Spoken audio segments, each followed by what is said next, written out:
The last live video tá a ṣe lórí family, parenting and the society tí mo dẹ̀ ti sọ wípé kò ní jẹ́ one time thing, a máa ṣe lọ bẹ́ẹ̀ yẹn tá a máa gbára wa níyànjú gẹ́gẹ́ bí òbí àti ọmọ lórí wípé kí society wa lè jẹ́ èyí tí yóò mú àlàáfíà àti ààbò dání àti ìfẹ́ ọmọlàkejì. Nínú live video yìí ni ọ̀pọ̀ nù yín ti ń béèrè wípé Awíkoko ojú ẹ̀ yìí ó kọ rẹ̀ lọ́wọ́, kí ló ṣẹlẹ̀? Mo ṣàlàyé, ṣùgbọ́n fún àǹfààní ẹ̀yin tí ẹ sí lórí live video yẹn tàbí tí ẹ tètè bá wa bẹ̀rẹ̀ níbi tí mo ti ṣàlàyé, mo gé àwọn àlàyé tí mo ṣe yẹn torí wípé ọ̀rọ̀ tó dùn mí jọjọ ni, tí mo sì fẹ́ jẹ́ kí ẹ mọ̀ kẹ́kọ̀ọ́ wípé kòkòrò tó ń jẹ ẹ̀fọ́, ìdí ẹ̀fọ́ ló máa ń wà. Ìgbà míì wà ojú omi tá a bá fojú rí ní ẹ̀ ló máa ń fẹ́ gbé ni lọ. Kélédùmarè mọ́ wá ṣọ́wọ́ lọ́wọ́ àwọn tó ń ṣọ́ni tá ò ṣọ́. And lastly, gbogbo ẹ̀yin tó jẹ́ wípé ọkàn kan àti inú funfun lẹ ṣe fẹ́ súnmọ́ mi, súnmọ́ ní tí à ń ṣe lórí gbígbà àwọn èèyàn kúrò lọ́wọ́ àwọn ajẹranjẹgun yìí. Ẹ mọ̀ gbọ́ ìdí ẹ̀ tó ṣe ṣòro fún mi láti lè fọkàn tán ẹnìkankan. Yóò mọ̀ yé yín, kì í ṣèmi náà, ṣùgbọ́n torí iṣẹ́ tí mò ń ṣe yìí ni ó léwu lọ́pọ̀lọpọ̀. Màá mọ̀ fi lè ṣe apá kìíní tó rápá méjì ni. Ẹ mọ̀ gbọ́, ẹ ṣé, ó dàárọ̀. I want to confirm it again. Inú mi ò dùn rárá because mo realize wípé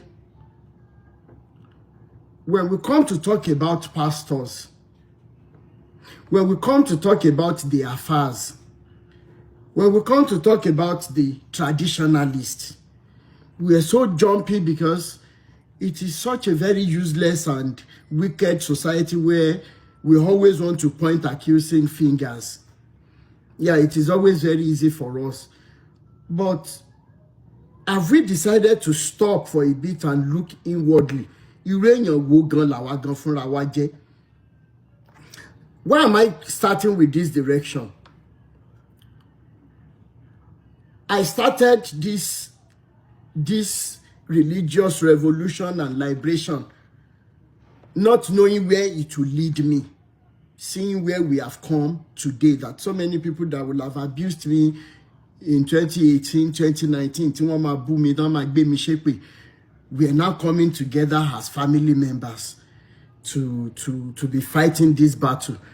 And that can only happen when some individuals have been able to confirm your sincerity, that this fight that you are fighting is not because of money. And truly, since 2018, 19, 20, 21, 22, 23, 24, 25, 7 years, and still counting, waxing stronger and stronger, yielding and giving us results. Number one, if it were to be because of money, I am telling you the truth. 200 million naira kì í ṣòwò kékeré. It is enough for somebody to collect and say, you know what, ayé ẹni tó bá fẹ́ bàjẹ́ kó lọ bàjẹ́. And I keep saying all of this is not because I love talking, but it will be sending out message to anybody that will be coming into the inner circle and say that, Mr. Rotimi, I am seeing the pains of people. I am feeling their pains. I can feel their tears and everything. Mo fẹ́ dúró tì yín tán ni kì í pé bóyá torí owó, but torí wípé mo fẹ́ jẹ́ kan lára àwọn tí ó dìde fún àwọn tá a so sínú gbèkùn. That's it's one of the reasons why I say all of these things.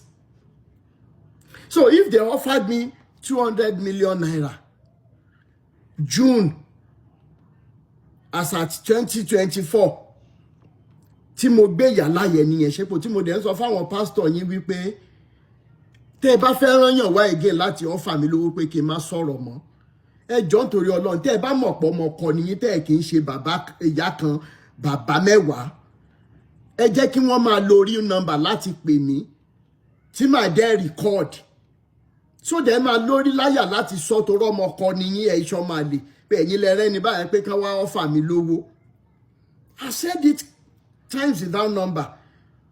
But because some people have been able to test me and see that Baba yóò ṣe nítorí owó is the reason why some inner circle members can say, you know what, Mr. Rotimi, no matter what happens, I don't mind jaja, elajaye. And I appreciate every one of you. I can't take it for granted, not even for billions of dollars. I can't take your support and encouragement for granted. Inner house members. Emoranyi dada. Now, why am I going in this direction? Some of you were saying that Queen Aboli, I am not fine. I must say the truth. I am really, really hurting. I am so bitter right now. Because we want to talk about families, we want to talk about parenting and everything. Now, some of you from the video I released, Kintoshe live video, I said in all sincerity, in wípé kí Ìyábọ̀ wà papọ̀ láwọn ọmọ yẹn pé what of if tí nǹkan kan bá ń ṣe níbi tó wà.